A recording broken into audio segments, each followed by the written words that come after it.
What's going on, you guys? So you've seen a lot of my YouTube videos talking about our first flip, going over all the details of it, the rehab, the different costs, everything like that. The house that I'm standing in front of, the house behind me, is actually flip number 2. Now, what's really interesting about this house is I actually almost walked away from it, and we almost lost $25,000. So I wanted to walk through the house, show you kind of just a little bit of the inside, show you a little bit of what we're planning on doing, what we were thinking. And then at the end, I'm gonna talk about how I almost walked away and what we did to actually turn this into a profit rather than just not making any money on it at all. So let's head on inside. So walking inside, this house is an older 1920s, 1930s house. We've got some hardwood floor here, so we're gonna go ahead and refinish this just like we did in the other house on our very first flip. We're gonna do the exact same thing in this bedroom here as well with the hardwood flooring. The closet in here that needs some TLC, a little bit of love. This bathroom is yikes. The tile is dark and nasty, gross. I don't know what they did here, but they did something interesting with, they somehow connected the sink and the toilet together, so we'll have to figure that out. The tub is pretty disgusting, so we're gonna have to rip all that out, do a new surround. There's definitely some water damage behind these walls, so we'll have to fix that. Coming in here to the kitchen. I don't know if these guys were Seahawks fans or what's going on, but the blue and green kitchen definitely has to go.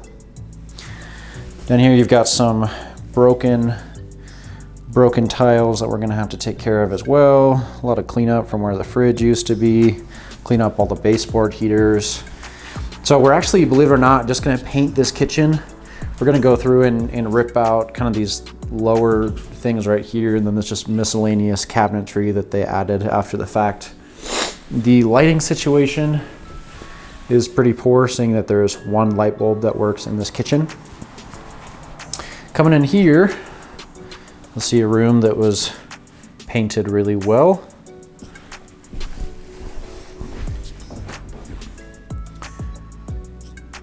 We'll have to do something with the closet, frame that in.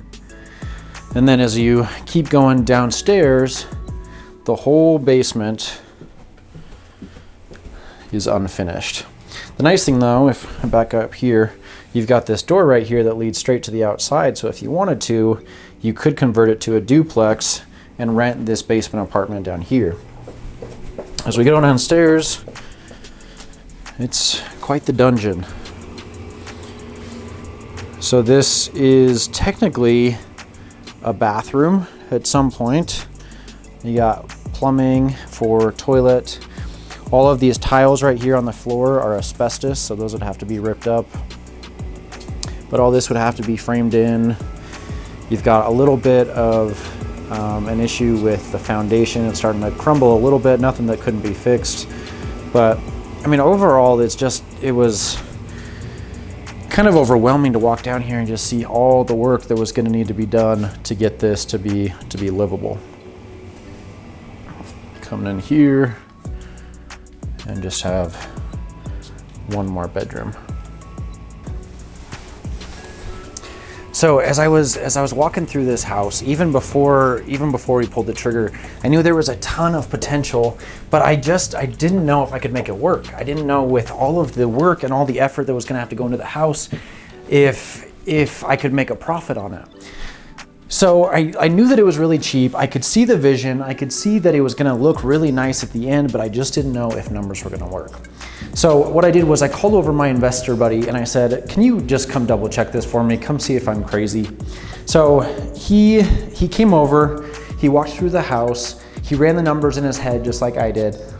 And he said, if you finish the basement, numbers aren't gonna work.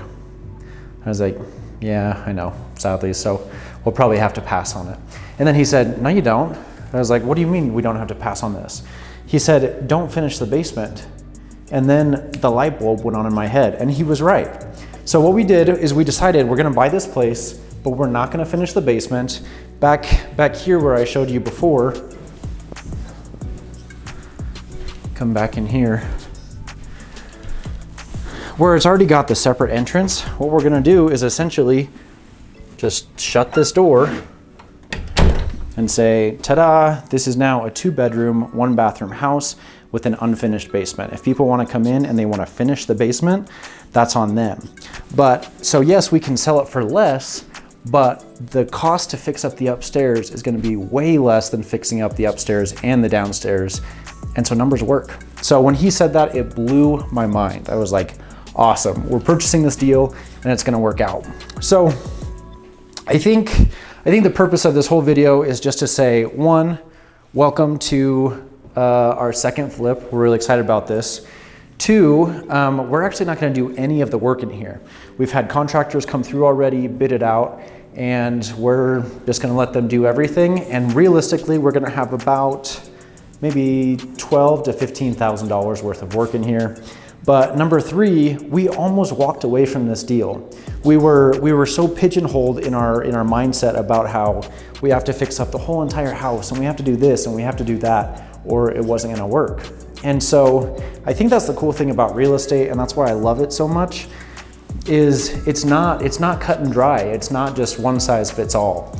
There's a lot of different things that you can do with your creativity to make deals work for you, even when they might not work for somebody else. So anyway, I don't know if that's beneficial to you. Realistically, I just want to show it off and show how excited we are, because I think this one's going to clean up really nicely too. And I'm excited to have another flip where we don't have to do anything, because I'm really sick of doing all the work on our first property.